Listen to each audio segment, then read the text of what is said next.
নমস্কার, আমি Monica's recipe and blog থেকে তোমাদের সাথে আজকে কি রান্না করলাম আর কি দিয়ে খেলাম একাদশীর পারনায় সেটাই শেয়ার করতেছি। তো দেখতেই পাচ্ছ এখানে মুগ ডাল রান্না আছে, তারপরে আতপ চালের ভাত, আর পূজায় প্রসাদ দেওয়া হয়েছে চিড়া, আম। একেবারেই আজকে সমস্যা, কারণ কালকে থেকে জল ছিল না, আর আজকে ঠাকুরকে শুধু চিড়া আর আম দিয়ে পূজা দেওয়া হয়েছে। যেহেতু জল ছিল না, তো কিভাবে ঠাকুরকে বাসি জল দিয়ে পূজা দেব রান্না করে, সেটা দেওয়া হয়নি। তো শুধু চিড়া আর আম দিয়ে মিশ্রি দিয়ে পূজা দেওয়া হয়েছে। তো দেখতেই পাচ্ছ আমরা আজকে শুধু এই সাধারণ রান্না করেই পারনা করেছি।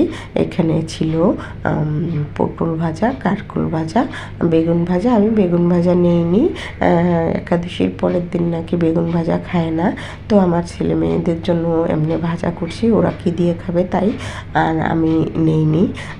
আর ছিল আলু ফুলকপির তরকারি, একবারেই সাধারণ খাবার। তো তোমাদের সাথে বলতে চাইছি যে আসলে মানুষ বলে যে শহর অনেক ভালো, অনেক সময় ভালো, অনেক সময় খারাপ।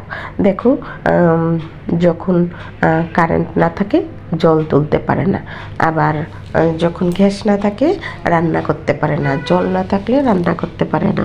তো গ্রামে হয় কি, যখন দেখা যায় যে জল তোলার কোনো সময় গরম লাগছে, পুকুর আছে, ধুইতে হবে, স্নান করতে হবে, পুকুরের থেকে আনা যায়, টিউবওয়েল থেকে চিপে জল এনে রান্না করা যায়, এবং একটু গরম লাগলে বাড়ির পুকুর পাশে গিয়ে বসা যায়, উঠানে গিয়ে বসা যায়।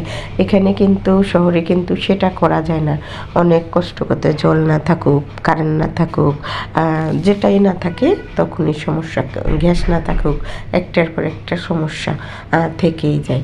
গ্রামে কিন্তু দেখা যায় অজস্র গরম, তারপরও কিন্তু মানুষের এত কষ্ট হয় না। কষ্ট হয় না কেন জানো?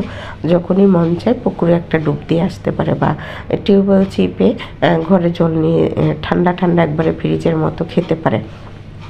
আর দেখিও, গ্রামে কিন্তু যখন তখন টিউবওয়েল থেকে জল চেপে নিলে একেবারেই ঠান্ডা, ওটা ফ্রিজের মতোই লাগে, এত ভালো লাগে। তো শহরে কিন্তু এটা পারা যায় না। তো আজকে তোমাদের সাথে আমি ভাত খেতে খেতে এই কী রান্না করলাম এটাও শেয়ার করতেছি। আর জল না থাকুক, বিদ্যুৎ না থাকুক, কত যে কষ্ট হয়, কারেন্ট না থাকলে কত সমস্যা হয়। অনেকেই মনে করে যে শহর অনেক শান্তি, আসলে অনেক সময় শান্তি, অনেক সময় অশান্তি হয়েও দাঁড়ায়। যেমন এখন পর্যন্ত কালকে সন্ধ্যা থেকে জল নাই, আর আজকে আমি বেলা 4টার সময় ভিডিওটা এডিট করতেছি, এখনও কিন্তু জল নেই। সকালবেলা শুধু আম আর চিড়া, অল্প 2টা চিড়া একটু দিতে হয় বাধ্যতামূলক একাদশীর পরের দিন, তো ওইটা দিয়েই পূজা দেওয়া হয়েছে। আমার কিন্তু ঘরে আজকে দুপুরের পূজাটা হয়নি, মনটা এত খারাপ লাগতেছে বলার বাইরে, কারণ কোথাও জল নেই। প্রত্যেকবার জল গেলেও রান্নাঘর দিয়ে একটু জল থাকে, ওখান থেকে আসন ঘরে নিয়ে রাখি, কিন্তু আজকে সেটাও সকালে ঘুম থেকে উঠে দেখি সেই জলটুকু নেই। একেবারে অবস্থা খারাপ, মানে কি বলবো, ছেলে মেয়েও এখনও 4টা বাজে স্নান করতে পারিনি, পূজার কাছে তো জল না, কখন জল আসবে জানি না। আর এদিকে আমার কথাগুলো একটু অন্যরকম শোনা যাচ্ছে, কারণ আমার ঠান্ডায় কাশিতে গলা ভেঙে গেছে, সেজন্য কথাগুলো অন্যরকম শোনা যাচ্ছে। তো তোমাদের সাথে আজকে সেই ভিডিওটাই শেয়ার করলাম খেতে খেতে।